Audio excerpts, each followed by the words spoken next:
भुमरेंची भाऊजाई छाया राजू भुमरे यांना देशी दारूचं किरकोळ दुकान सुरू करायचं होतं। छत्रपती संभाजीनगर जिल्ह्यातील पांढरओहळ ग्रामपंचायतीनं याबाबतचा ठराव 13 ऑक्टोबर 2023 रोजी मंजूर केला। छाया भुमरे यांनी 8 डिसेंबर 2023 रोजी खरेदी केलेल्या मुद्रांक शुल्कावर स्वयं घोषणापत्र सादर केलं।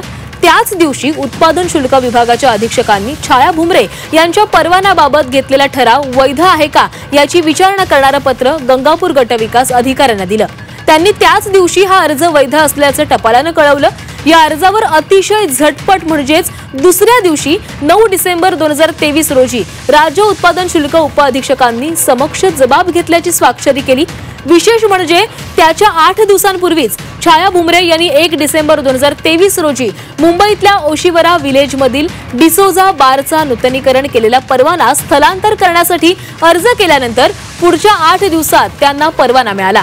सामान्य व्यक्तीला एक न्याय आणि महायुतीच्या नेत्याला एक न्याय अशी दुटप्पी भूमिका सरकारची असल्याची टीका यावर रोहित पवारांनी केली आहे।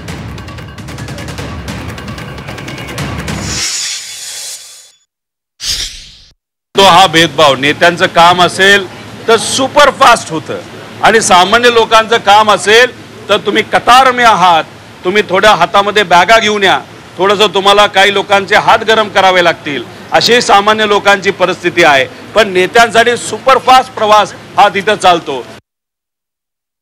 प्रशासन आणि सत्ता कशा पद्धतीने हलते त्याचं उदाहरण आहे।